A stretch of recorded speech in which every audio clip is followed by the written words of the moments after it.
एटीएममधून पैसे काढताना हातचलाकी करून फसवणूक करणाऱ्या रेकॉर्डवरील आरोपीस अटक। स्थानिक गुन्हे अन्वेषण शाखा सांगली यांची कारवाई। याबाबत मिळालेली माहिती अशी की स्थानिक गुन्हे अन्वेषण शाखेच्या सहाय्यक पोलीस निरीक्षक पंकज पवार यांच्या पथकास बातमीदारामार्फत बातमी मिळाली की रेकॉर्डवरील आरोपी अमोल शेंडे राहणार काठी तालुका इंदापूर जिल्हा पुणे याने काही दिवसापूर्वी तासगाव येथील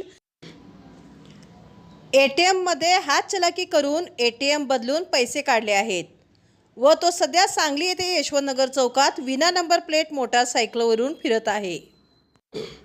स्थानिक गुन्हे अन्वेषण शाखेच्या पथकाने सदर ठिकाणी जाऊन अमोल भगवान शेंडे वय वर्ष 35 राहणार यादव वस्ती काठी तालुका इंदापूर जिल्हा पुणे यास ताब्यात घेतले आहे।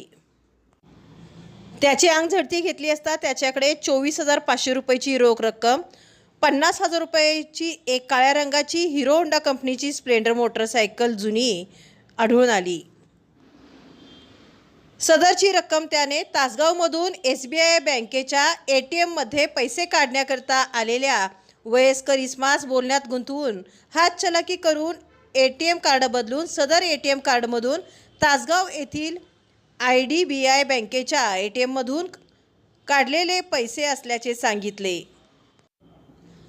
तसेच सातारा जिल्ह्यातील मायनी गावातील वयस्कर इसमास ATM अदलाबदली करून फसवणूक करून पैसे काढले असल्याची कबुली दिली। त्याच्या ताब्यात सापडलेला मुद्देमाल सहाय्यक पोलीस निरीक्षक पंकज पवार यांनी पंचासमक्ष जप्त केला आहे। सदर आरोपी हा रेकॉर्डवरील गुन्हेगार असून त्याच्यावर महाराष्ट्र व कर्नाटक राज्यात वेगवेगळ्या पोलीस ठाणेस फसवणूक, आर्म ॲक्ट व खुनाचे गुन्हे दाखल आहेत। तसेच नातेपुते सोलापूर पोलीस ठाणेस पाहिजे असलेला आरोपी आहे। सदर आरोपी व जप्त मुद्देमाल पुढील तपासकामी तासगाव पोलीस ठाणेकडे वर्ग करण्यात आला असून पुढील तपास तासगाव पोलीस ठाणे करीत आहेत। सदरची कारवाई पोलीस अधीक्षक संदीप घुगे, अप्पर पोलीस अधीक्षक रितू खोकर यांचे मार्गदर्शनाखाली पोलीस निरीक्षक सतीश शिंदे, स्थानिक गुन्हे अन्वेषण शाखा सांगली, सहाय्यक पोलीस निरीक्षक Pankaj Pawar, police head constable Sagar Lavate, Mahadev Nagane, Sandeep Guro, Satish Mane, Machhindra Barde, Anil Kolekar, Sagar Tingare, Amar Narale, Daryapa Bandgar, Nagesh Kharat, police Naik Sandeep Nalawade, Uday Mali, police शिपाई विक्रम खोत, केरुबा चव्हाण, पोलीस शिपाई captain Gundwade, Vijay Patankar, cyber police ठाणे यांनी केली आहे।